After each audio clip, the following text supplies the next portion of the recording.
Today, I'm going to talk about trying to change others. When you try to change others, how do you feel? And does it work? Probably not.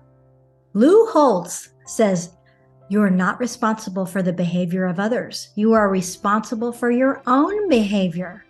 Yes, that's true.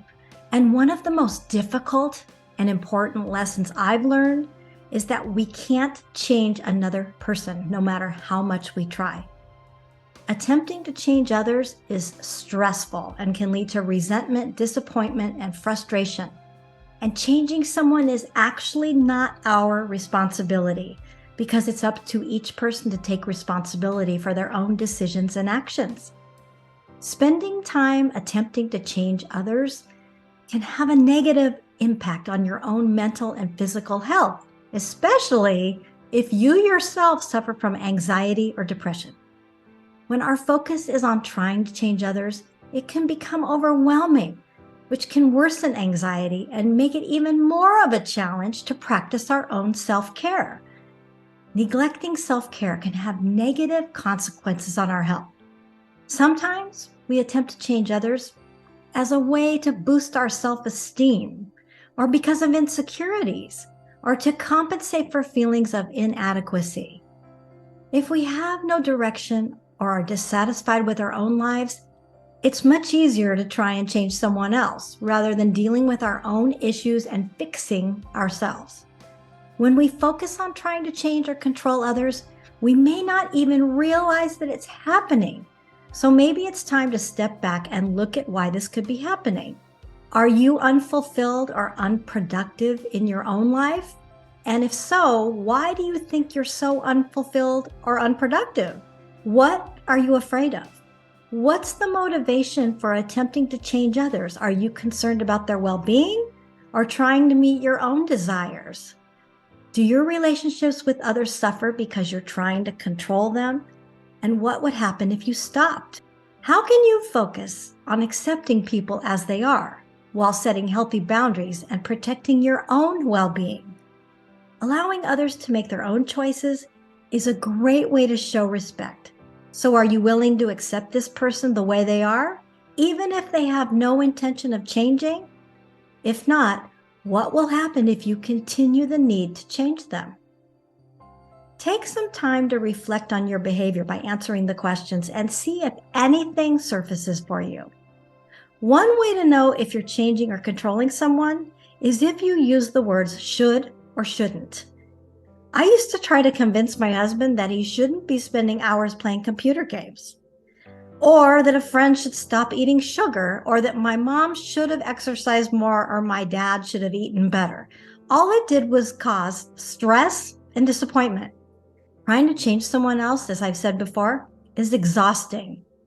Once we realize we're not in charge of what others think, what they do, or what they say, or that they should be living a different lifestyle, a big weight lifts off our shoulders.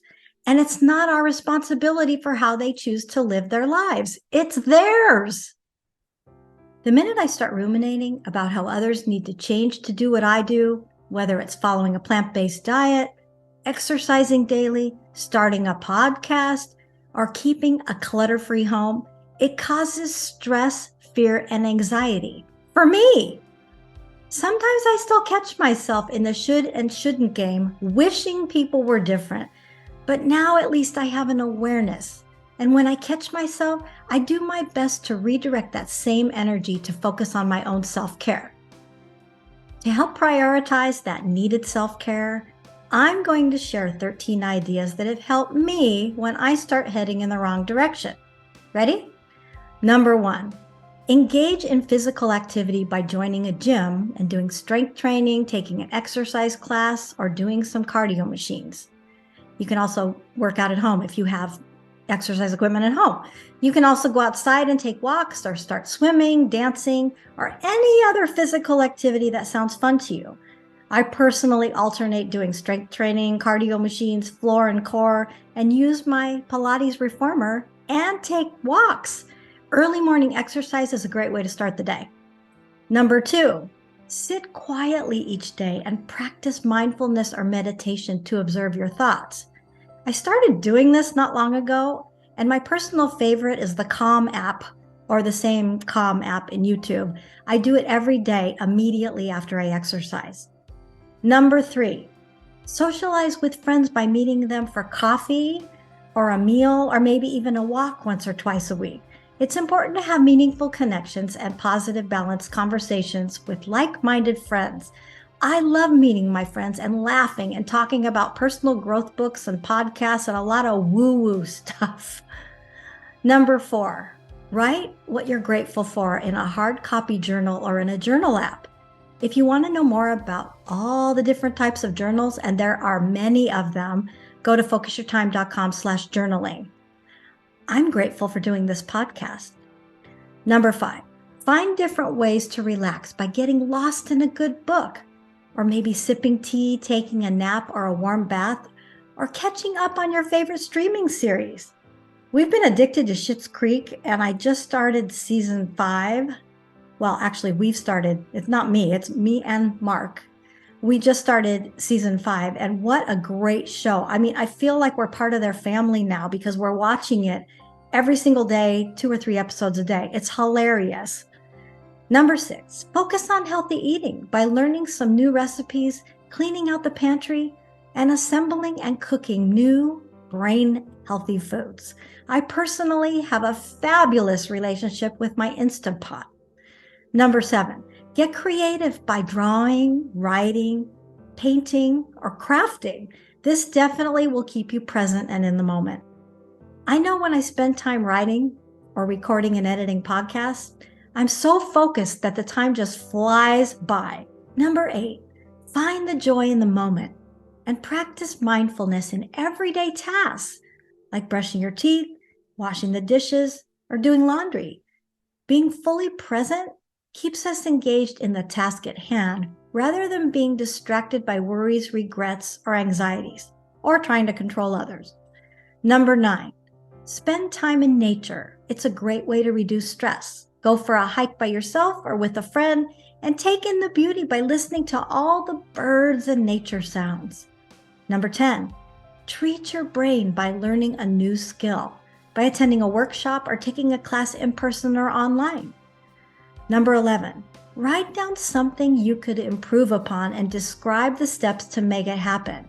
This helps you build self-awareness, encourages growth, and increases self-confidence.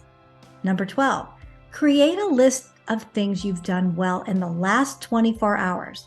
By doing so, you can shift from a negative perspective into a positive one. Number 13, do a brain dump or thought download to remove all the thoughts from your head. This is a great way to clear your mind and gain clarity. Did any of these self-care ideas resonate with you?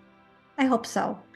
Well, that's all I've got for you today, and I just want to remind you that truly focusing on your own self-care instead of attempting to change others will lead to healthier relationships.